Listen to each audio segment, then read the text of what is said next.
Chefs, what red flags do you look for when you go out to eat?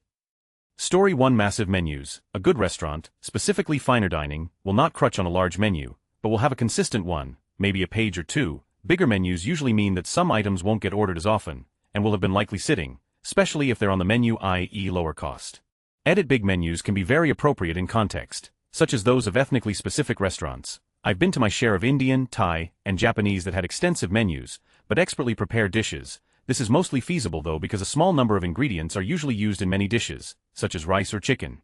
Story 2. Bathrooms, if dirty or missing paper, GTFO. Same with dirty menus. Edit. For clarification purposes, a dirty restaurant does not necessarily determine the quality and taste of the food you would be eating. Example: a restaurant has one bathroom for both workers and patrons. The chef uses that bathroom too. They wipe there and head to the sink. They turn on the sink with their hands and wash their hands, but are out of paper towels, so they shut the sink off with their hands. The same hands that had on them, now their hands have on them again, and now their hand is covered in bacteria. The chef then opens the pull door with their hand. Now imagine how many other patrons touched that door handle, so now their grossness is now on the chef's hand. Now one can argue that they may have a sink in the kitchen to wash their hands. My thought with this is that if a cook thought it was okay to touch the faucet again with no paper towels and to touch the door afterwards, that person is not going to wash their hands correctly out back either. All I am saying is that your food will taste fine and there's a tiny chance of you getting sick due to the cleanliness of the restaurant cook. Point of it is that the chef still has bacteria on their hand when they're handling your food. In reality you are eating there. Life pro tip: washing hands properly.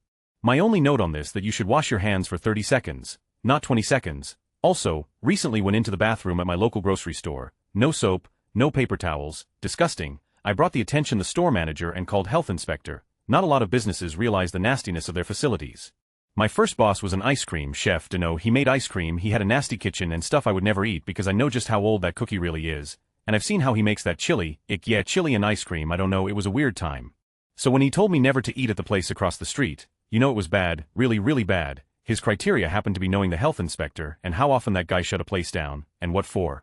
Story 3. Not a chef but a 15-year server. If the servers take 10 minutes to greet the table when the restaurant isn't full, it has always been a poor experience overall. It tells me nobody is managing the entire restaurant correctly, and that carries over to food.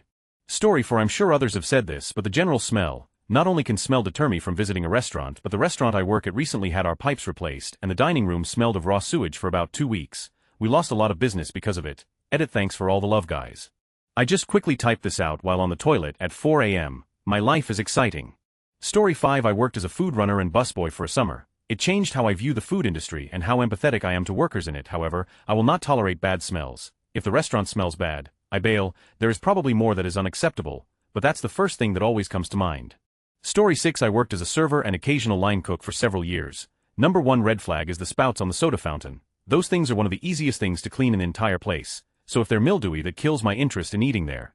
I'm fine with a bit of mess elsewhere, especially in a high-volume place since it will get messy over the course of the day, but those spouts take multiple days of no washing to get to a point where they are noticeably disgusting.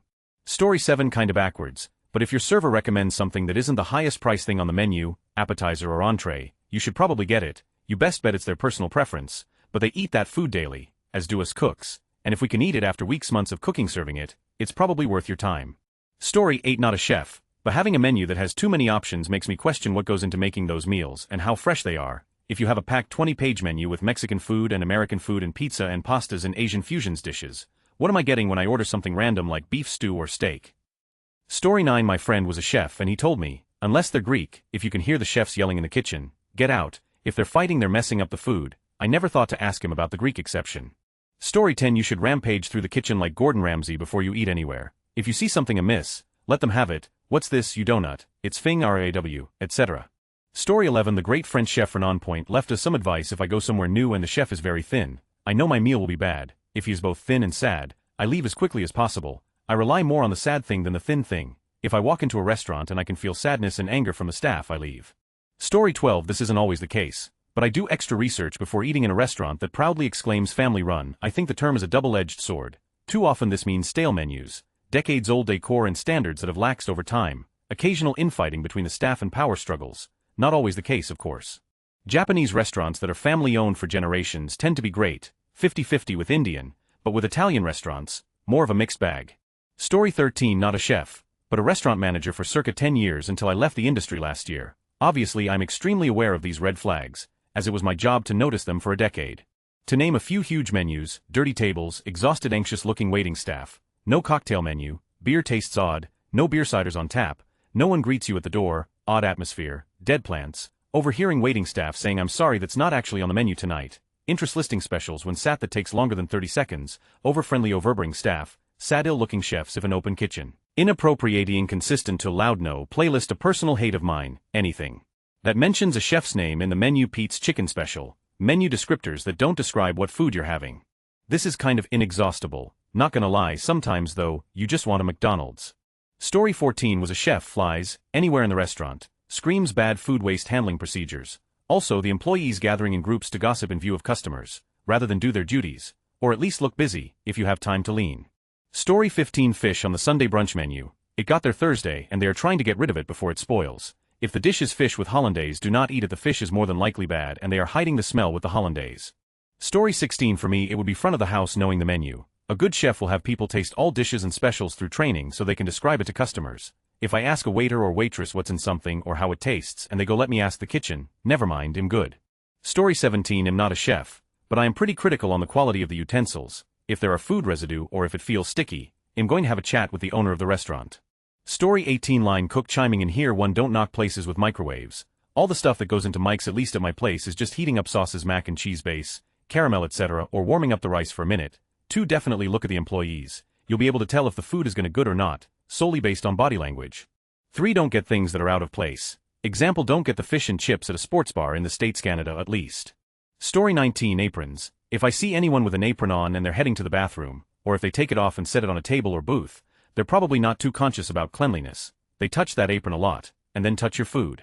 If the plate is extremely hot, your order has been sitting in the window for an extended period of time, meaning it's already pretty dried out and the cooks aren't cooking to order. Nothing dangerous, just a bit of a turn-off. The cleanliness of the dining room, including the floors.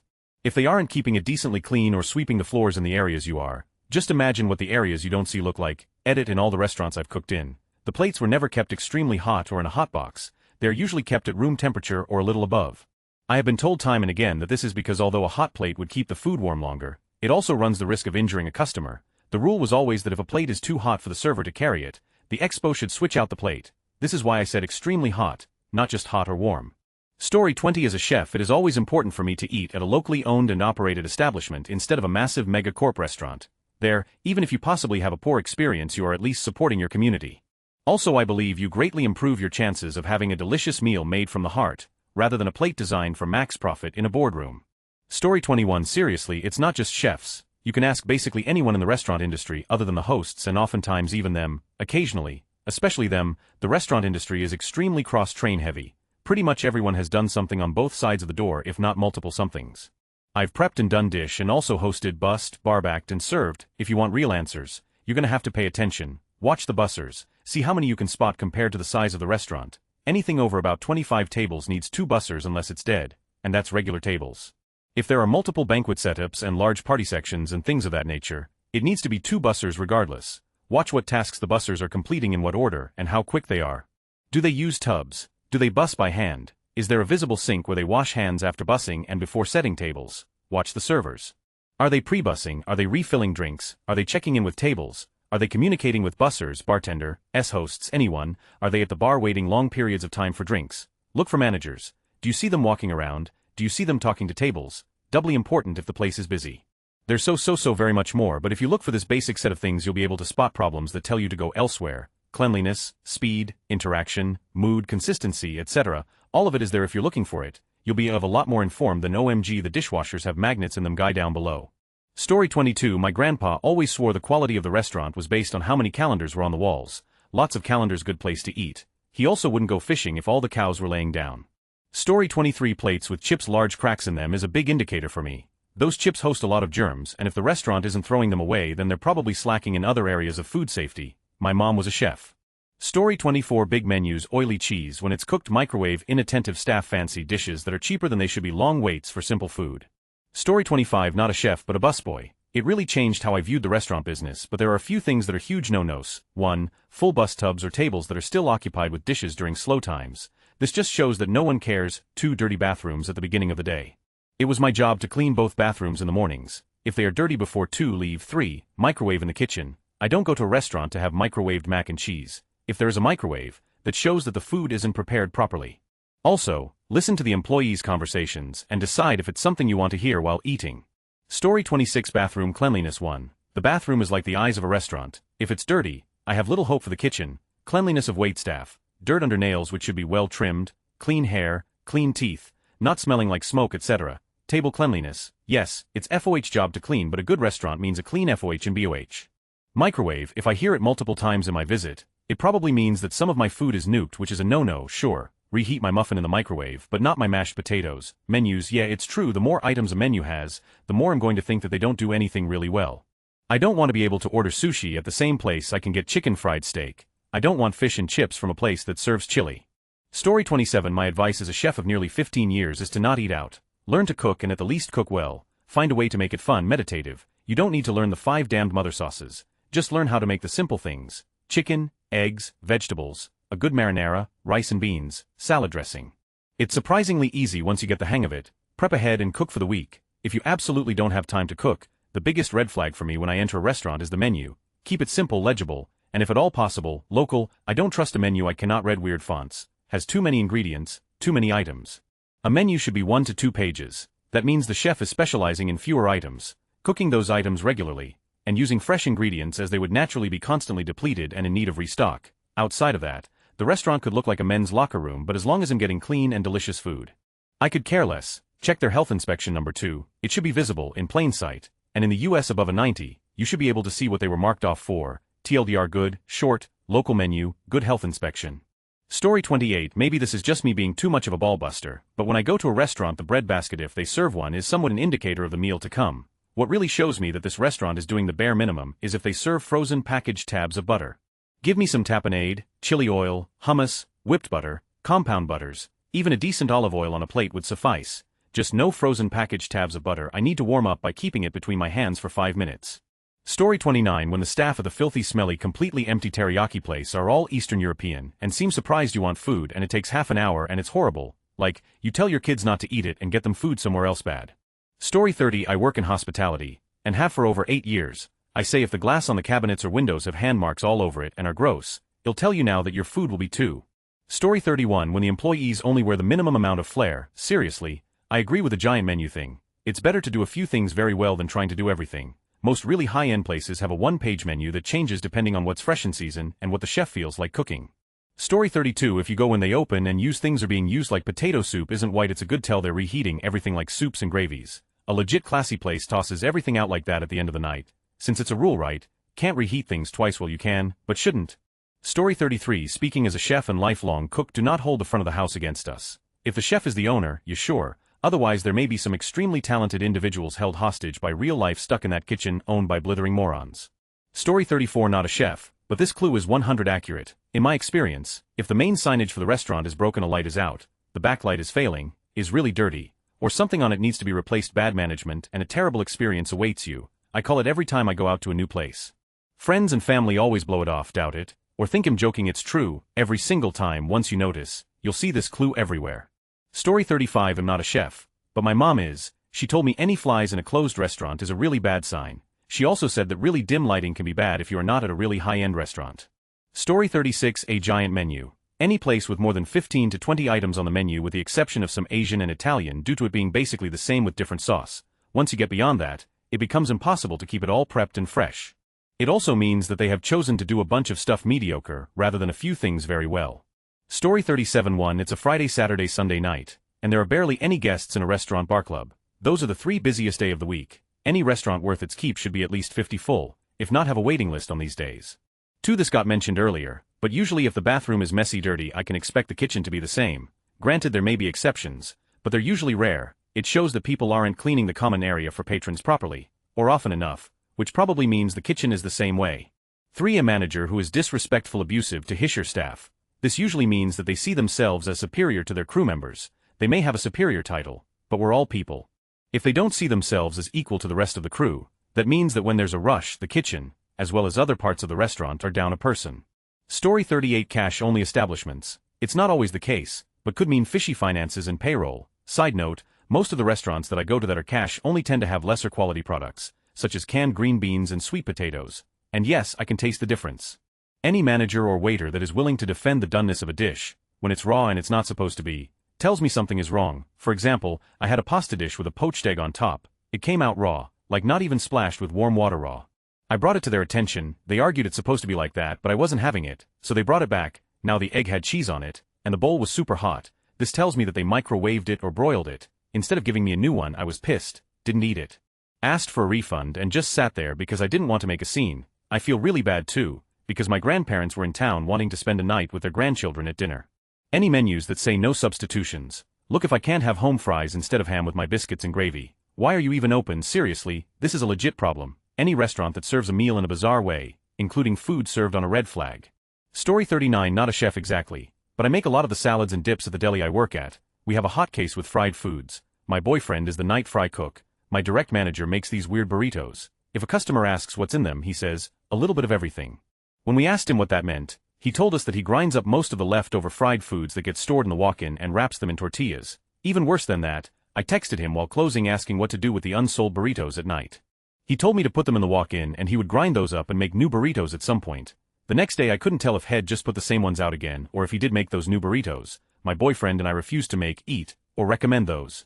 Long story short, if someone tells you something is made of a little bit of everything but won't specify what, don't eat that. People who talk about clean bathrooms have never been to other countries or have any idea what a good hole-in-the-wall place is.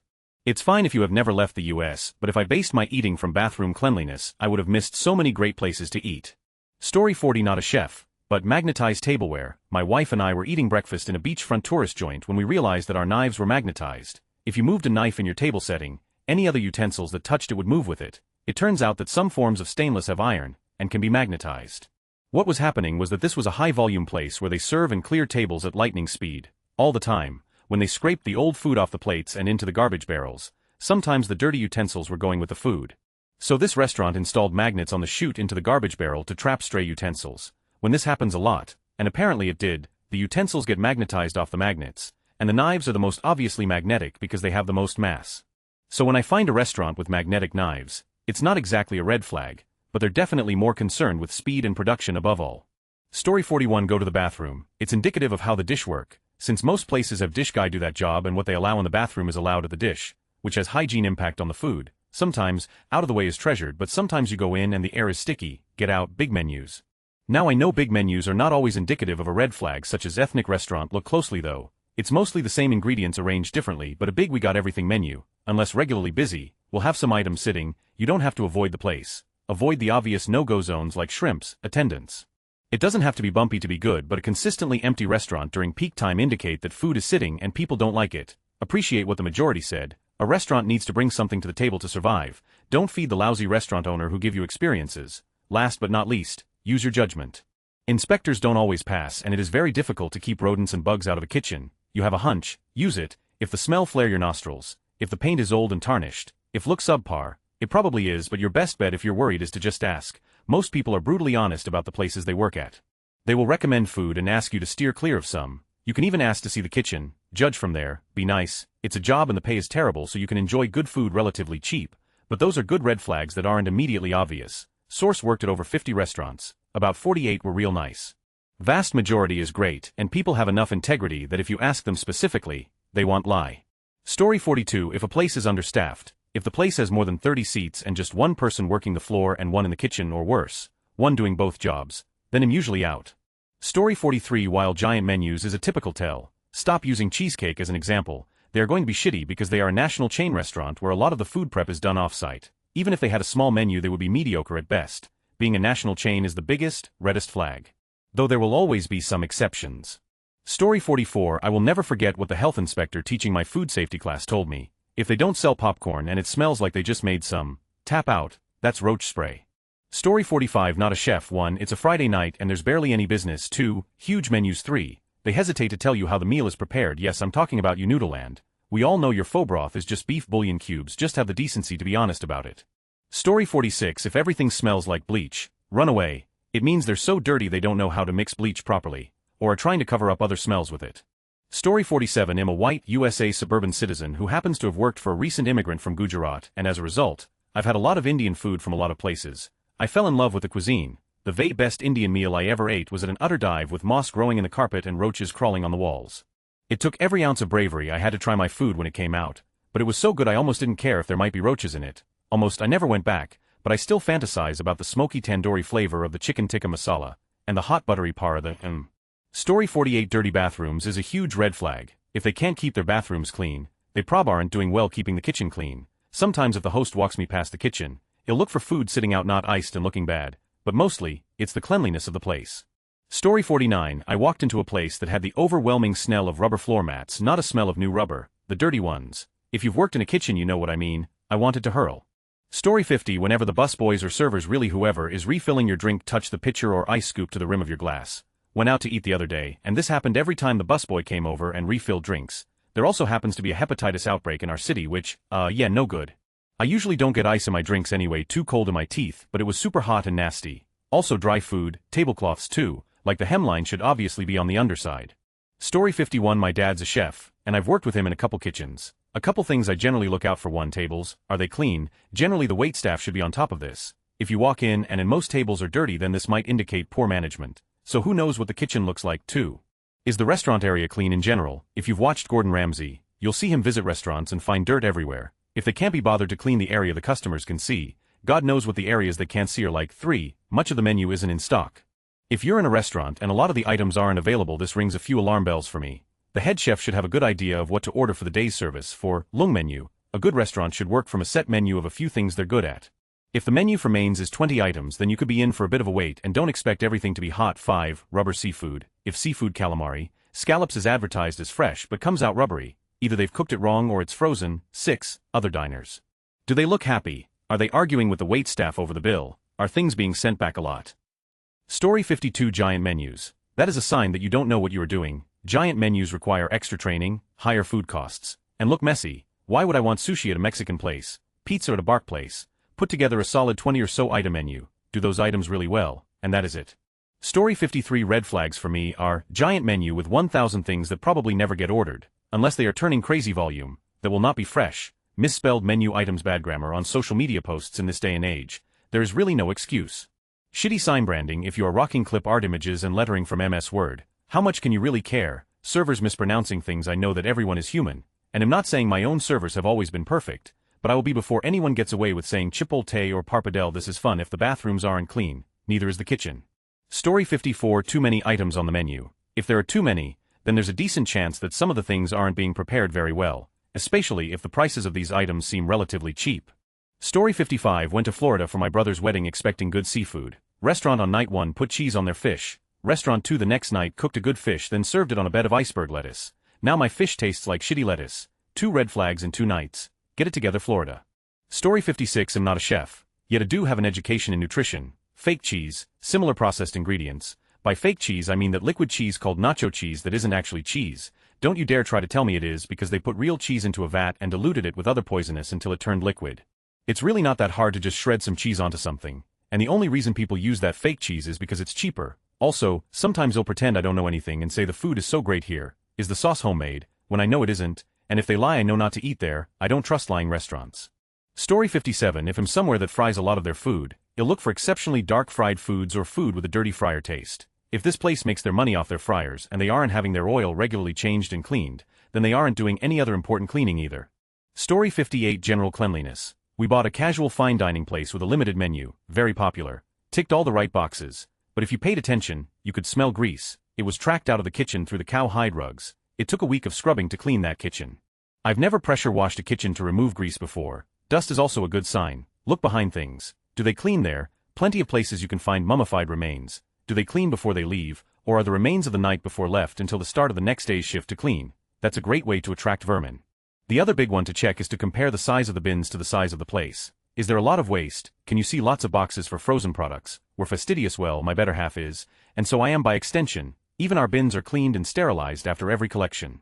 Story 59 When traveling I always look to where the locals eat. Found some amazing restaurants in Cambodia, Japan, Laos, Myanmar and Vietnam because of this. Otherwise menu size, how many different dishes they have, I find bigger is worse unless it's a packed place, so you know the products have a good turnover.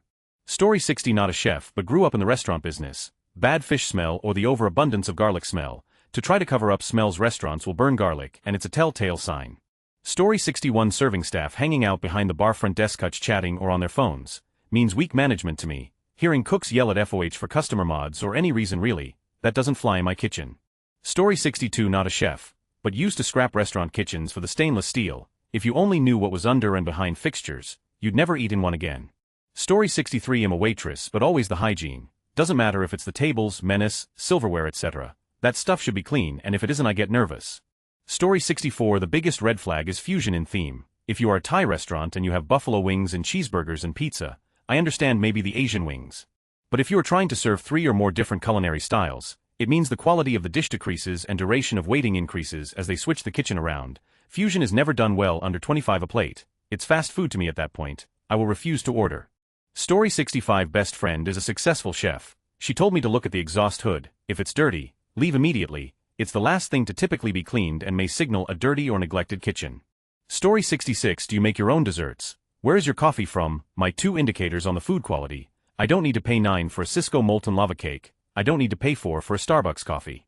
Story 67. Most of the big red flags have been pointed out already. But here are a few small ones that are more orange or yellow flags. Salt and pepper shakers on the table. A good restaurant that has properly trained cooks should be doing all of the seasoning in the kitchen. An erratic menu. The menu should be cohesive and make a theme.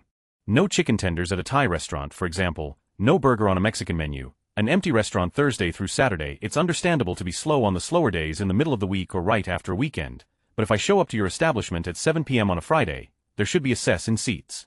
Story 68. General attention to details is what to look for.